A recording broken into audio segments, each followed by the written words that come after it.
Berkat dari Kristus ada di atas kita, semua warga kerajaan sorga. Saya menyampaikan yaitu pentingnya di rumah diajarkan, yaitu tentang budaya hormat. Dan kita membaca minggu yang lalu tentang Matius pasal 10, tentang bagaimana kalau orang menerima seorang murid Tuhan, maka dia seperti menerima Kristus. Dan kalau menerima Kristus, menerima Sang Bapa yang mengutus dia. Dan inilah urutan penghormatan itu. Number one, God. Sang Bapa, Putra, Roh Kudus. Khusus saya minta pada penghormatan pada Roh Kudus. Karena Roh Kudus itu adalah satu pribadi, bukan sesuatu. Ya, karena itu saya mengembangkan yaitu Holy Spirit Consciousness.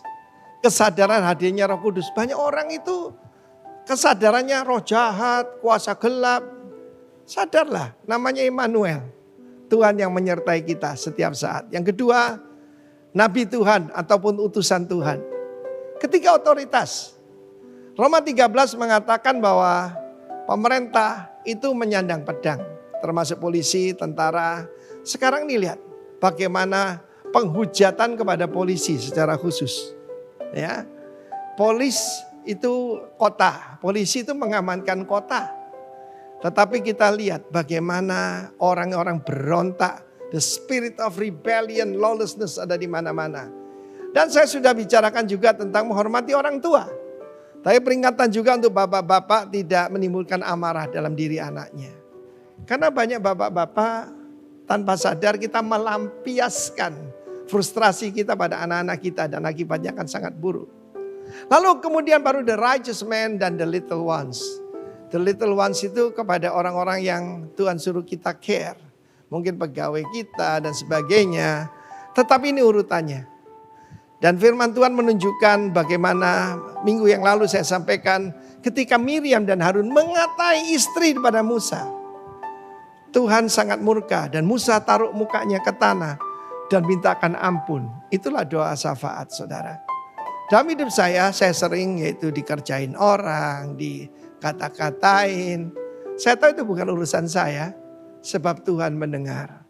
Dia membuat telinga, masakan dia tidak mendengar, saudaraku. Tetapi saya sungguh-sungguh mengerti bagaimana tunduk pada pemerintah itu penting. Sebagai contoh, saya dalam minggu ini apa yang sedang saya persiapkan? Ya, yaitu SPT, yaitu surat pemberitahuan pajak. Dan kita sebagai hamba Tuhan menerima persembahannya. Saya laporkan sebagai termasuk pekerja sosial, saudara ya. Tapi kita mengajarkan tunduk pada pemerintah, tunduk pada peraturan. Itu semua buat kebaikan kita, bukan? Termasuk vaksinasi. Ada banyak orang yang mengajarkan, jangan pakai masker, jangan mau divaksin. Saudara, bagaimana kita berkata kita orang percaya, tapi kita melawan kepada pemerintah, saudara. Secara khusus kita lihat bagaimana kalau kita menghargai hamba Tuhan, kita diterima prophet's reward. Saya belajar hal yang sederhana daripada Tuhan. Ketika saya bertobat, saya datang ketika itu saya dalam keadaan bangkrut, saudara ya. Saya dalam keadaan bangkrut, tetapi itulah yang membuat saya kembali pada Tuhan. Dan satu hari tugas saya belum jadi pengkhotbah, saudara ya. Saya jadi driver. Saya mengantarkan hamba-hamba Tuhan. Waktu itu ada 2 orang yang jadi tugas saya, yaitu Frans Daromes dan Ibu Sandra Sanger. Dan satu hari saya coba yaitu memberikan apa yang saya punya. Saya traktir Frans di sebuah restoran bubur di Surabaya, saudaraku, restoran biasa. Tapi apa yang terjadi? Di restoran yang sama, saya belum jadi pendeta. Saya ditraktir, saya tidak melebih-lebihkan lebih dari 30 kali. Mungkin 40 kali. Saya ditraktir orang di restoran yang sama itu. Terimalah seorang hamba Tuhan. Dan kamu akan menerima yaitu reward dari orang benar. God bless you warga kerajaan. Haleluya. Amin. Terima kasih Tuhan, terima kasih. Sungguh kami mengucap syukur oleh karena Engkau baik dalam hidup kami. Kami bangga punya Allah seperti Engkau Tuhan. Terima kasih Yesus.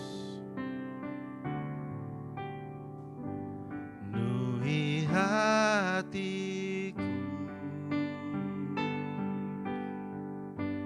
dengan hadir-Mu. Ku rindu memandang wajah-Mu, oh Tuhan, di dalam kekudusan-Mu. Bawaku dekat dalam hati-Mu. Ku rindu mendengar suara-Mu, oh Tuhan, di tempat kudus-Mu sekarang. Ku rasakan kasih-Mu dan indahnya kekudusan-Mu. Penuhi dengan kasih-Mu, diam di hadirat-Mu. Ku mengangkat tanganku dan ku bersyukur menyembah-Mu. Penuhi dengan kasih-Mu, diam di hadirat-Mu.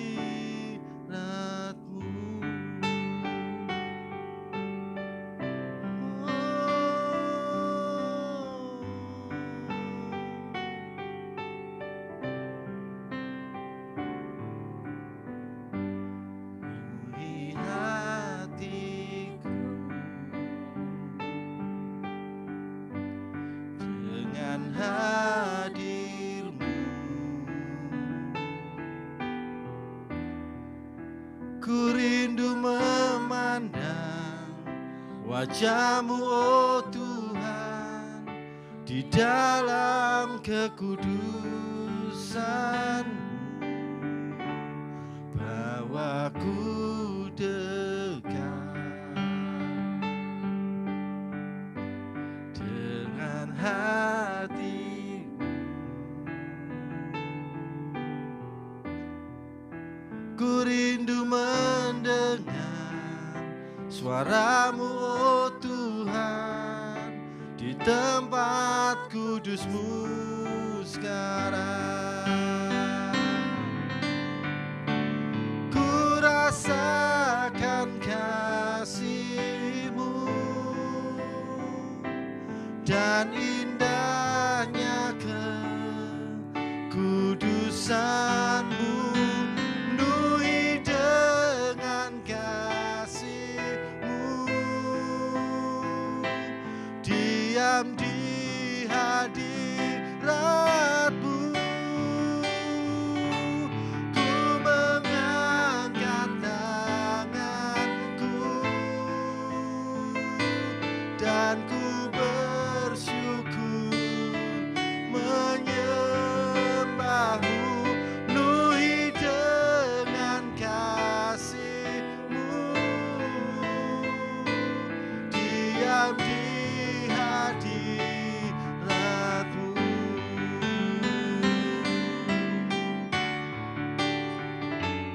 Ku rasakan kasih-Mu dan indahnya kekudusan-Mu. Penuhi dengan kasih-Mu, diam di hadirat-Mu. Ku mengangkat tanganku dan ku bersyukur menyembah-Mu. Penuhi dengan kasih-Mu, diam di hadirat-Mu.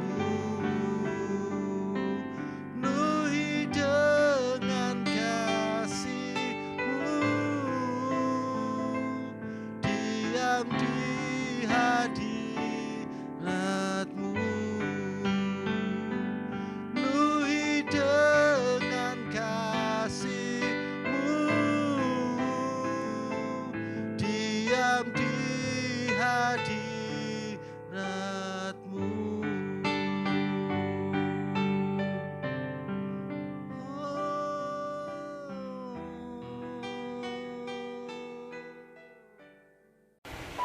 Shalom jemaat Tuhan, suatu kesempatan yang indah bila kita bertemu kembali pada ibadah raya pagi hari ini.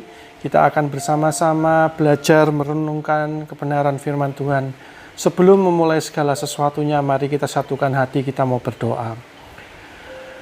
Bapa, kami mengucap syukur untuk semua kebaikan-Mu. Kami mengucap syukur untuk kasih-Mu yang begitu indah buat setiap kehidupan kami. Bila pada pagi hari ini Tuhan, kami boleh bertemu kembali dalam ibadah online. Mari Bapa, biarlah kebenaran firman-Mu itu boleh mengajar kami setiap jemaat-Mu di tempat ini. Untuk kami boleh semakin bertumbuh mengenal akan Engkau. Kami boleh semakin bertumbuh mencintai Engkau Tuhan. Dan kami percaya berkat-Mu, anugerah-Mu itu melimpah atas setiap kehidupan kami. Pakai hamba-Mu, urapi lidah bibir hamba-Mu untuk menyampaikan kebenaran-Mu pada pagi hari ini. Terima kasih Bapa, segala pujian, hormat, dan kemuliaan hanya bagi nama-Mu. Hanya di dalam nama Tuhan Yesus Kristus kami berdoa dan mengucap syukur. Amin. Shalom jemaat Tuhan. Kita berada di bulan Maret, di minggu terakhir, dan kita berada di dalam suatu perenungan kebenaran firman Tuhan tentang bagaimana kita boleh mengasuh anak kita, mengarahkan setiap anak kita. Dan pada pagi hari ini kita akan belajar bersama suatu kebenaran firman Tuhan yang terambil dari Mazmur 127 ayat 4-5. Begini kebenaran firman Tuhan. Seperti anak-anak panah di tangan pahlawan, demikianlah anak-anak pada masa muda. Berbahagialah orang yang telah membuat penuh tabung panahnya dengan semuanya itu. Ia tidak akan mendapat malu apabila ia berbicara dengan musuh-musuh di pintu gerbang. Di dalam ayat firman Tuhan ini dikatakan tadi di ayat 4 adalah anak-anak panah di tangan pahlawan. Ada dua pribadi yang akan kita soroti. Yang pertama adalah anak-anak panah. Kita ibaratkan adalah anak-anak kita, anak-anak yang Tuhan percayakan dalam setiap kehidupan kita. Yang kedua adalah pahlawan. Kita ibaratkan kita sebagai orang tua. Bagaimana kita boleh bertanggung jawab dalam setiap anak-anak yang telah Tuhan percayakan dalam setiap kehidupan kita. Pada pagi hari ini akan ada 3 hal yang akan kita belajar bersama kebenaran firman Tuhan ini, dan kita akan melihat dari sisi pahlawan. Kita akan melihat dari sisi orang tua. Apa yang kita harus lakukan kepada anak-anak kita di masa-masa ini? Kalau kita boleh belajar bersama, yang pertama adalah temani anakmu, bantu anakmu untuk boleh memiliki tujuan dalam setiap kehidupannya. Yang menjadi pertanyaan adalah, mengapa tujuan hidup itu begitu penting? Karena saya percaya, apabila hidup kita tidak ada tujuannya, tidak ada arah yang harus kita capai, hidup kita akan menjadi liar. Hidup kita akan menjadi sia-sia. Bayangkan saudara, apabila dalam suatu pertandingan basket mungkin, tapi tidak ada ringnya, maka semua pemain akan bingung harus bermain bagaimana, harus mengarahkan bola kemana, harus menembak kemana, harus mencetak skor di mana. Akan bingung saudara. Sepak bola juga demikian. Kalau sepak bola tidak ada gawangnya juga para pemainnya juga menjadi bingung. Nah, kita lihat pada saat pemanah itu dia sudah membawa busur dan anak panah. Hal yang dicari berikutnya adalah mana sasarannya. Di mana dia harus mengarahkan anak panah itu ditembakkan supaya mencapai tujuan yang harus dicapai. Begitu juga dengan anak-anak kita. Kita harus bantu mereka untuk mereka boleh hidup dengan memiliki tujuan, saudara. Karena tujuan hidup ini akan menjadi seperti kompas yang mengarahkan kehidupan mereka. Sehingga mereka dalam kehidupan ini tidak melakukan hal yang sia-sia. Begitu banyak. Mungkin anak-anak yang ditanya, apa tujuan hidupmu? Apa yang hendak engkau capai? Apa yang akan kau lakukan dalam kehidupanmu? Dan mereka tidak bisa menjawabnya. Karena mereka tidak terbiasa menemukan apa yang menjadi tujuan hidupnya. Nah, kita sebagai orang tua harus membantu mereka untuk mereka boleh belajar menemukan tujuan hidup mereka. Di dalam Filipi 1 ayat 22a firman Tuhan berkata, "Tetapi jika aku harus hidup di dunia ini, itu berarti bagiku bekerja memberi buah." Tujuan hidup kita sebetulnya bukan berpusat pada diri kita sendiri, melainkan kepada Tuhan yang telah menciptakan kita. Karena kita percaya Tuhan menciptakan kita dengan tujuan tertentu, dengan maksud tertentu, dengan rencana tertentu. Dalam Kolose 1 ayat 16b dikatakan, segala sesuatu diciptakan oleh Dia dan untuk Dia. Kalau tadi kita diingatkan bahwa kalau kita hidup, kita harus menghasilkan buah. Buah yang seperti apa, saudara? Apa yang harus hidup ini, anak-anak kita ini menghasilkan buah dalam kehidupannya? Kita boleh melihat perumpamaan dalam Matius 12 ayat 33. Jika suatu pohon kamu katakan baik, maka baik pula buahnya. Jikalau suatu pohon kamu katakan tidak baik, maka tidak baik pula buahnya. Sebab dari buahnya pohon itu dikenal. Tinggallah di dalam aku, kata Tuhan, dan aku akan tinggal di dalam kamu. Sama seperti ranting yang tidak dapat berbuah dari dirinya sendiri kalau ia tidak tinggal di pokok anggur yang benar. Tujuan hidup kita harus mengerti apa yang Tuhan mau dalam setiap kehidupan kita. Tujuan hidup kita berbicara tentang kualitas hubungan pribadi kita dengan Tuhan. Saya percaya pada saat kita memiliki hubungan yang dekat dengan Tuhan kita, maka Tuhan sendiri yang akan mengarahkan setiap kehidupan kita. Maka Tuhan sendiri yang akan memegang tangan kita untuk kita boleh berjalan di dalam rencananya. Sampai tujuan Tuhan tergenapi, rencana Tuhan semua tergenapi dalam setiap kehidupan kita. Baik itu pekerjaan kita, baik itu sekolah kita, baik itu apapun yang kita lakukan, pelayanan kita bahkan. Temukan apa mau Tuhan dalam setiap kehidupan kita. Nah, tujuan dari firman Tuhan ini adalah kita sebagai orang tua harus mengajar kepada anak kita. Bukan hanya menanyakan apa cita-citamu, apa yang kau inginkan. Tapi boleh mengarahkan kehidupan anak-anak kita. Supaya mereka boleh sampai pada tujuan yang Tuhan mau dalam setiap kehidupan mereka. Kita sebagai orang tua harus memberikan teladan. Bagaimana kita boleh membangun hubungan pribadi dengan Tuhan. Supaya mereka boleh belajar bahwa mereka juga harus mencari Tuhan dalam setiap kehidupan mereka. Hal yang sepele yang sering saya lakukan, saudara, dengan kedua anak saya. Kadang setiap hari saya sempatkan untuk selalu sebisa mungkin untuk pulang makan siang, duduk makan siang bersama dengan kedua anak saya. Di situ kami saling ngobrol. Bahkan saya sering menanyakan kepada mereka, apa yang kamu lakukan hari ini? Bagaimana dengan sekolahmu? Lalu nanti malam mau ngapain? Besok ada tugas gak? Pertanyaan-pertanyaan itu. Itu yang membuat mereka akan terbiasa dengan arah hidup mereka.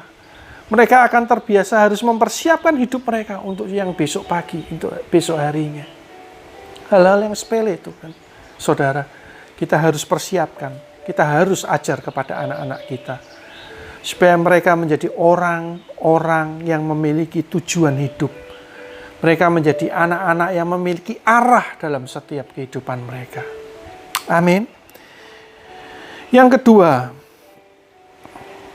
kenali potensi, kenali pribadi, kenali karakter anak-anakmu. Untuk mencapai suatu tujuan, kadang dibutuhkan hal-hal yang spesifik. Dalam mempersiapkan renungan firman Tuhan ini, saya sempat mencari dari bahan apa saja si anak panah itu dibuat. Ternyata saudara, anak-anak panah ini dibuat dari berbagai macam bahan. Saya ingat ada paling tidak ada 5 bahan yang untuk membuat anak panah. Kenapa bahannya berbeda? Karena setiap anak panah ini diperuntukkan untuk tujuan yang berbeda. Bahkan ujungnya pun bisa berbagai macam bentuknya. Sekali lagi, untuk apa? Untuk tujuan yang berbeda. Apabila pemanah ini membutuhkan menemukan target yang cukup jauh, maka dia akan memakai anak panah yang khusus, yang mampu menempuh jauh itu untuk mencapai sasaran. Kalau dia menemukan mungkin sasaran yang dekat atau sulit, dia akan memakai anak panah yang lain. Untuk supaya apa, saudara? Supaya itu mencapai targetnya. Seperti itu juga dengan kita, dengan anak-anak kita. Setiap anak memiliki karakter yang berbeda. Setiap anak memiliki kesenangan, hobi yang berbeda. Saya dengan istri belajar. Inilah seninya menjadi orang tua, saudara. Kami mempunyai 2 anak laki-laki yang umurnya tidak terpaut banyak. Kedua anak ini memiliki kesenangan yang berbeda. Yang satu suka musik, yang satu suka menggambar, mewarnai. Dan karakter dari kedua anak kami juga berbeda. Dan kami sebagai orang tua, tugas kami adalah bagaimana menemukan potensi dari setiap anak kami. Saya percaya bahwa Tuhan menciptakan kita bukan hanya dengan organ tubuh yang sempurna, bukan hanya memberikan nafas kehidupan. Tuhan juga sudah mempersiapkan rancangan yang terbaik untuk setiap anak-anaknya. Lebih dari itu, Tuhan juga memberikan kita talenta-talenta, memberikan kepada anak-anak kita talenta-talenta. Saya tidak percaya bahwa ada orang yang diciptakan dari semula untuk gagal total dalam hidupnya. Nggak ada. Apalagi kita anak-anak di dalam Tuhan. Saya percaya Tuhan pasti punya rencana. Tuhan pasti memberikan talenta untuk memperlengkapi setiap anak-anak kita. Kita boleh belajar suatu kisah di dalam firman Tuhan. Kisah di mana murid-murid Tuhan Yesus, mereka dihadapkan harus memberi makan untuk 5.000 orang. Tuhan bisa saja melakukan mujizat dengan menurunkan roti dari langit, memberi makan kepada sekian ribu banyak orang. Tetapi apa yang dilakukan Tuhan, saudara? Tuhan bertanya kepada murid-muridnya, apa yang ada padamu saat ini? Dan murid-muridnya menunjukkan mereka hanya memiliki 5 roti dan 2 ikan. Apakah Tuhan membuat roti itu turun dari langit atau ikan itu turun dari langit? Tidak. Dari apa yang ada di murid-muridnya itu, Tuhan melakukan mujizat. Dibagikan, tidak pernah habis. Sehingga semua orang bisa makan. Yang saya mau tekankan di sini adalah, apa yang ada pada anak-anakmu saat ini? Apa talenta yang Tuhan sudah berikan kepada mereka? Apa potensi-potensi yang Tuhan sudah berikan kepada mereka? Pada saat engkau menyerahkan kepada Tuhan, Tuhan akan pakai talenta itu. Tuhan akan pakai potensi itu untuk sesuatu yang luar biasa, supaya nama Tuhan dipermuliakan. Yang penting adalah mengetahui kemampuan atau potensi dalam setiap kehidupan anak-anak kita. Kita sebagai orang tua setelah mengetahuinya, kita harus mengasahnya. Kita semakin mendukung anak kita. Kita memberikan mungkin pelajaran tambahan, les yang baik, supaya kita dorong potensi yang ada pada anak kita untuk semakin berkembang, saudara. Yang lebih penting lagi adalah kita orang tua harus tetap berdoa agar langkah demi langkah dari setiap kehidupan anak-anak kita itu disertai oleh Tuhan. Dua hal, saudara.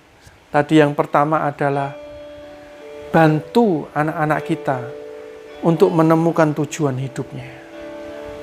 Biarlah mereka boleh hidup dengan memiliki arah, tujuan, supaya hidup mereka tidak lari ke sana kemari, tidak jelas. Yang kedua, kita sebagai orang tua, kita harus tahu, bantu anak-anak kita untuk mengenali potensi, untuk mengenali talenta yang Tuhan sudah berikan dalam setiap kehidupan mereka. Supaya Tuhan bisa pakai kehidupan mereka lebih lagi untuk sebagai alat kemuliaan-Nya. Yang ketiga, yang terakhir, dari semuanya itu harus mempunyai tujuan hidup, mengenali tujuan itu, mengenali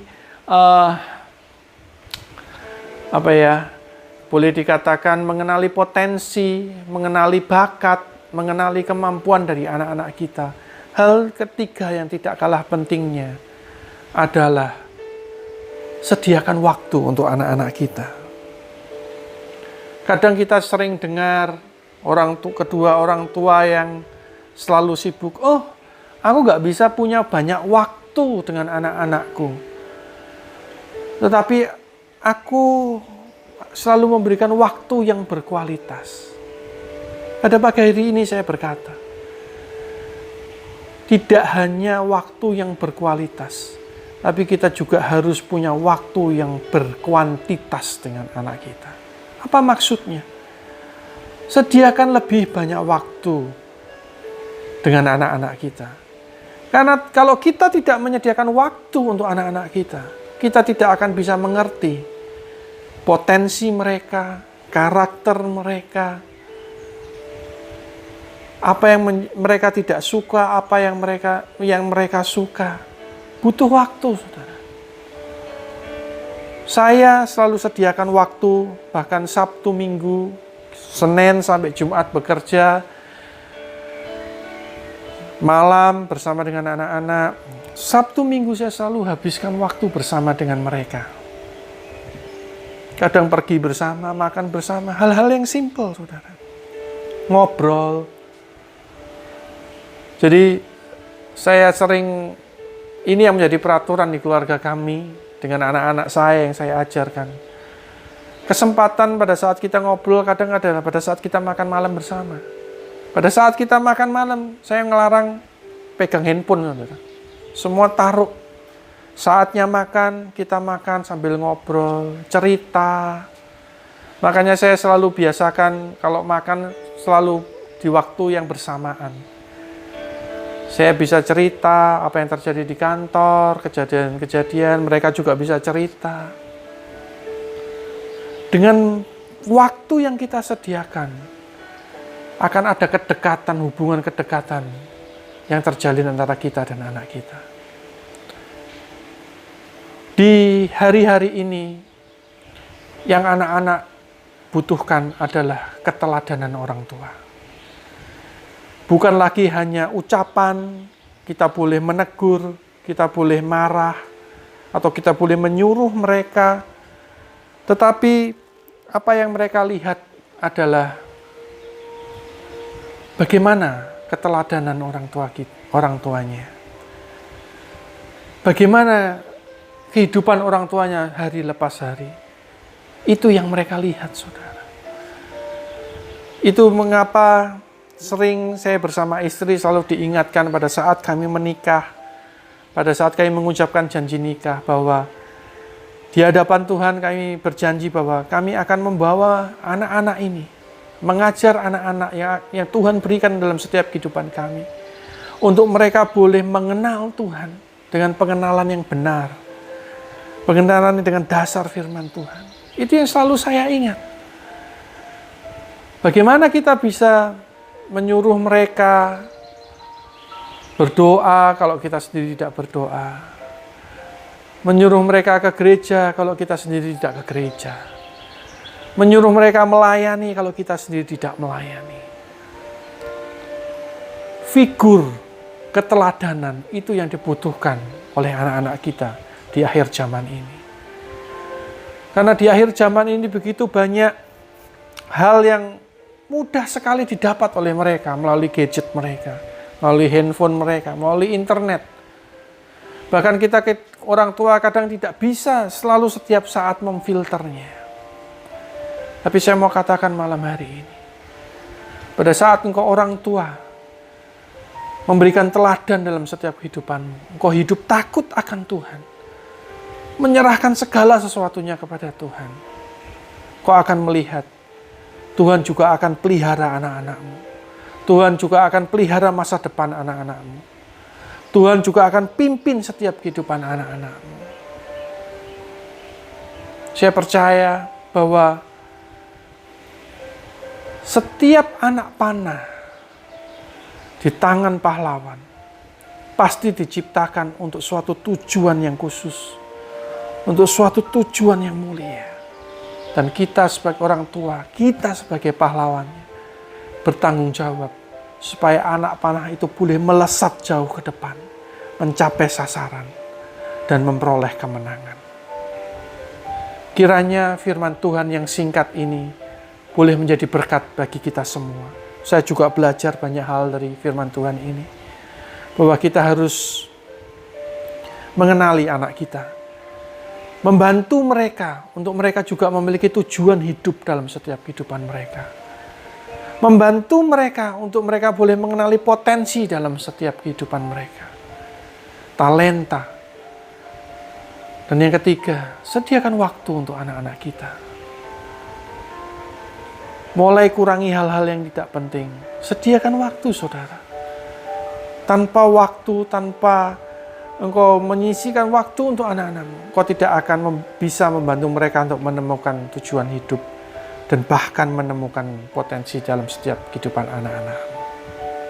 Kiranya kebenaran firman Tuhan ini boleh menjadi berkat bagi kita semua, dan saya percaya Tuhan akan memakai setiap firman Tuhan ini boleh mengingatkan kita sebagai orang tua untuk kita boleh mulai merubah setiap kehidupan kita, supaya masa depan anak-anak kita ada di dalam tangan Tuhan. Mari kita satukan hati, kita mau berdoa untuk ibadah pada pagi hari ini. Bapa, hamba-Mu telah selesai menyampaikan isi hati-Mu. Hamba-Mu telah selesai menyampaikan apa yang ingin Kau sampaikan untuk jemaat-Mu di tempat ini. Hamba-Mu percaya Tuhan, ada begitu tanggung jawab yang begitu indah, yang begitu besar bagi kami setiap orang tua, untuk kami boleh membawa setiap anak-anak kami mencapai tujuan dalam setiap kehidupan mereka, untuk supaya rencana-Mu tergenapi Tuhan dalam setiap kehidupan anak-anak mereka. Kami percaya Tuhan, beri kemampuan kepada kami setiap orang tua di tempat ini, untuk kami boleh melakukan semua hal itu. Semuanya karena kami ingin membalas kebaikan-Mu. Biarlah anak-anak kami, biarlah kami sebagai orang tua, biarlah keluarga kami boleh mempermuliakan Engkau. Hidup kami boleh menyukakan Engkau. Terima kasih Bapa. Segala pujian, hormat, dan kemuliaan hanya bagi nama-Mu. Terima kasih Bapa. Haleluya. Amin. Tuhan memberkati. Anak panah di tangan pahlawan, demikian hidupku di tangan-Mu.